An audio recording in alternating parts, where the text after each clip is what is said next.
નમસ્કાર. ધોરણ 4 વિષય અંગ્રેજી અને એકમ નંબર છે 10, જેનું નામ છે સેફ્ટી ફર્સ્ટ. એના સ્વઅધ્યયન પોથી સોલ્યુશન માર્ગદર્શનમાં તમારું સ્વાગત છે. માર્ગદર્શનમાં આપણે જોઈશું, અહીંયા આપેલા છે એ લેટ્સ પ્રેક્ટિસની અંદર identifying traffic symbol, WS questions, use of dictionary, use of past action words and inversion questions, opposites words and use of and but or. બરાબર. ચલો એમાં જોઈએ એક્ટિવિટીઝ નંબર 1. એક્ટિવિટીઝ નંબર 1ની અંદર આપણને કીધું છે કે identify correct road safety sign as given in the example. જેમ કે અહીંયા એક્ઝામ્પલમાં આપેલું છે, આપણે જોઈએ તો સ્ટોપ. તો સ્ટોપ માટે કયું વપરાય? તો કે સ્ટોપ માટે યલો સિમ્બલ વપરાય છે. તો એમાં આપણે ટીક કર્યું છે અહીંયા. બરાબર. તો એવી જ રીતે આપણે ટીક કરવાનું છે. જોઈએ નંબર 1. નંબર 1ની અંદર કીધું છે નો હોર્ન. તો નો હોર્ન માટે કયો સિમ્બોલ આવશે? તો કે ભાઈ હોર્ન ઉપર ચોકડી. બરાબર. એમાં ટીક કરવાનું. ત્યાર પછી નંબર 2 કીધું છે નો પાર્કિંગ. શું કીધું છે?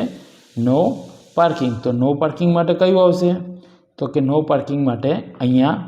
ત્યાર પછી છે ટર્ન લેફ્ટ. તો ડાબી બાજુ વળો એના માટેનું છે. ત્યાર પછી જોઈએ નંબર 4 સ્કૂલ અહેડ. શું છે? સ્કૂલ અહેડ એટલે કે આગળ સ્કૂલ છે એના માટે આ. બમ્પ અહેડ એટલે આગળ બમ્પ છે એના માટે આ. ત્યાર પછી નંબર 6 કીપ લેફ્ટ એટલે કે ડાબી બાજુ જાળવી રાખો. તો એના માટે અહીંયા. આગળ જોઈએ એક્ટિવિટીઝ નંબર 2. એક્ટિવિટીઝ નંબર 2ની અંદર સૂચના આપી છે કે આન્સર ધ ફોલોઈંગ ક્વેશ્ચન્સ એટલે કે નીચેના જે પ્રશ્નો છે એના જવાબ આપો. જો આ માર્ગદર્શન માટેનો વિડીયો છે એટલે તમારે ખાસ એ જોવાનું છે કે અહીંયા જે પ્રશ્નો પૂછ્યા છે એમાં તમે તમારા સ્કૂલ અને તમારા પ્રશ્નોના જવાબ આપવાના. પહેલો પ્રશ્ન પૂછ્યો છે કે what is your school name. હવે યોર સ્કૂલ નેમ એટલે તમારી શાળાનું લખવાનું છે. અહીંયા ઉદાહરણ રૂપે તમને આપ્યું છે કે માય સ્કૂલ નેમ ઇઝ, અહીંયા ઇઝ આવે છે, ઇઝ ઈયાવા.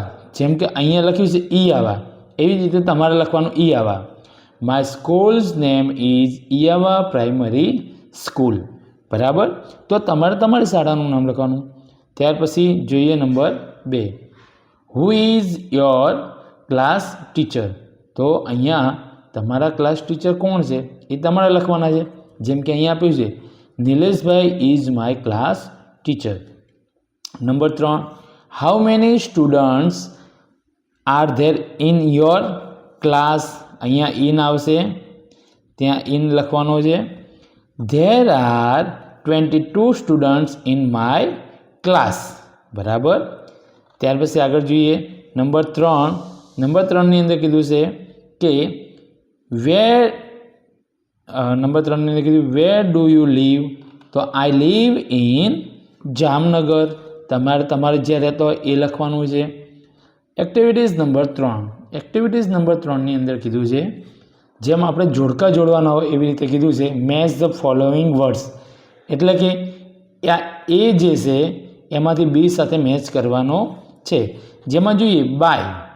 આ બાય છે તો બાયનો ક્યાં મેચ થશે? તો બાયનો મેચ થશે બોટ. તો આપણે એ અહીંયા લખવાનો છે બાયનો બોટ. ત્યાર પછી નંબર 2 જોઈએ તો સી. તો સીનું શું થશે? સીનું સો. તો જો અહીંયા સી સો. બરાબર. તો સીનું સો. ત્યાર પછી આયા હેલ્પ. તો હેલ્પનું શું થશે? હેલ્પડ. તો અહીંયા હેલ્પ છે, હેલ્પનું હેલ્પ લખ્યું અહીંયા. તો એવી રીતે લખવાનું છે. આગળ જોઈએ ઓફર. તો ઓફરનું શું થશે? ઓફર્ડ. અહીંયા ઓફર અને અહીંયા ઓફર્ડ. બરાબર. આગળ જોઈએ છે આપણે સ્ટેન્ડ. સ્ટેન્ડનું સ્ટૂડ. તો અહીંયા પર સ્ટેન્ડનું સ્ટૂડ અહીંયા લખવાનું છે. ઓકે. બરાબર. આગળ જોઈએ એક્ટિવિટીઝ નંબર 4. એક્ટિવિટીઝ નંબર 4ની અંદર સૂચના આપી છે કે make sentence as give in the example. અહીંયા નીચે એક એક્ઝામ્પલ આપ્યું છે એની અંદર આપણે એ મુજબ વાક્યો બનાવવાના છે. અહીંયા આપણને જે આ ચિત્ર આપેલું છે થોડુંક નાનું કરીએ છીએ એનો ઉપયોગ કરવાનો છે.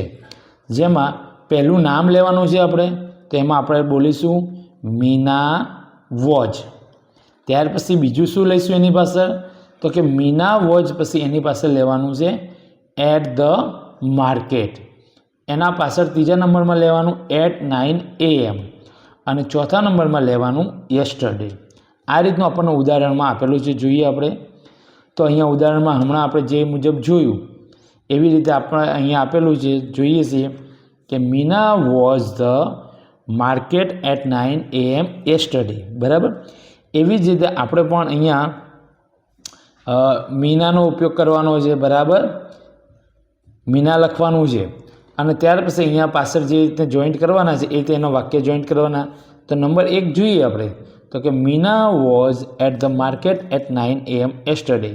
ત્યાર પછી Meena was at the school at 4 PM yesterday. Meena was at the garden at 6 PM yesterday. તો આવી રીતે આપણે આ વાક્યની રચના કરવાની છે અને બનાવવાના છે. એક એક આગળ વધતા જઈએ એમ ગોઠવતા જવાનું. જે અંદર આપણે હમણાં સમજાવ્યું એવી જ રીતે સમજાવી અને લખવાનું છે. નંબર 4 જોઈએ તો કે Meena was at the mall at 7 PM yesterday. બરાબર.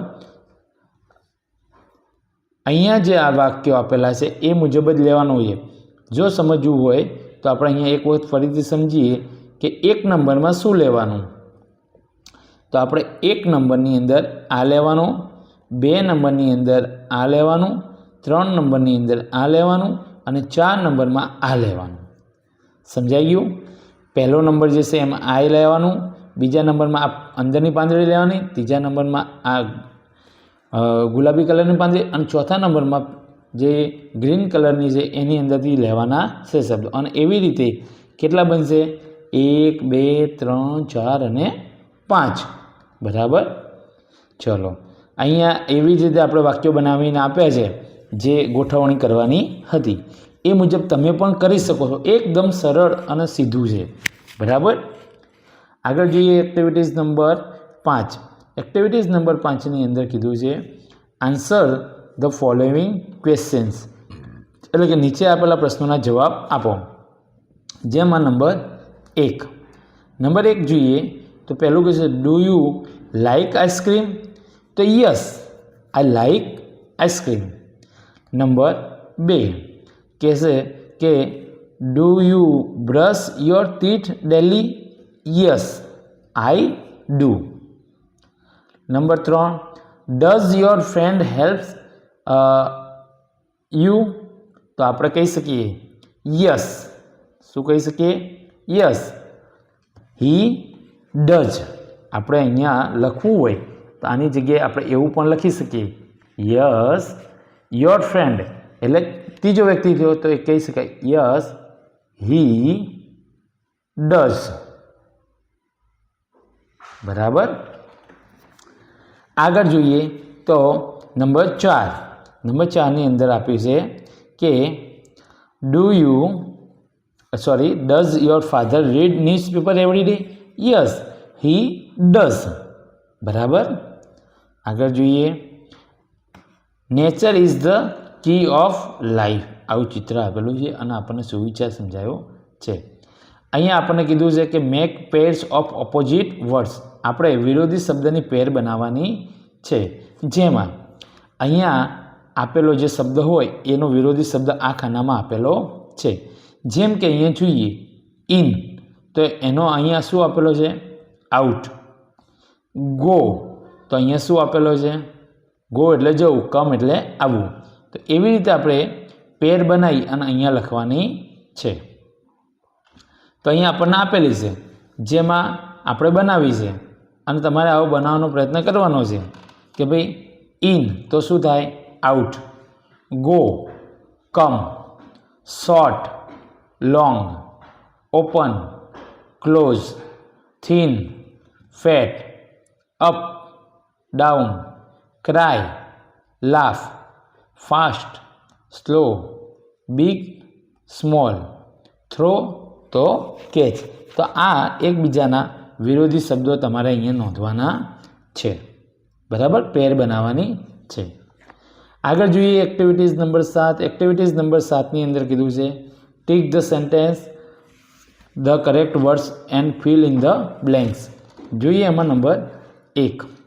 નંબર 1ની અંદર કીધું છે આપણને કે અંશુ લાઇક લાયન, ખાલી જગ્યા હી never play with. Anshu like એટલે કે અંશુનો પસંદ છે પણ, બટ એટલે પણ, તો આમાં આવશે he never play with lions. Number 2. I am clever but I can't solve a puzzle. Number 3. Put on your socks and shoes આવશે. એન્ડ એટલે કે મોજા અને બૂટ. આગળ જોઈએ નંબર 4. એપલ્સ એન્ડ આવશે. Apples and bananas are fruit. Number 5. You can use pen or a pencil. Number 6. Jill is tall and fast. Number 7. Manoj goes to school by bus or bike. Number 8. Dharmishta fell down but she didn't cry. તો અહીંયા આપણું આ એકમનું સ્વઅધ્યયન પોથી solution માર્ગદર્શન પૂર્ણ થાય છે. આવા જ માર્ગદર્શનપૂર્ણ વિડીયો મેળવવા માટે અને અમારી સાથે જોડાયેલા રહેવા માટે આજે જ અમારી ચેનલને સબસ્ક્રાઈબ કરો. આવજો.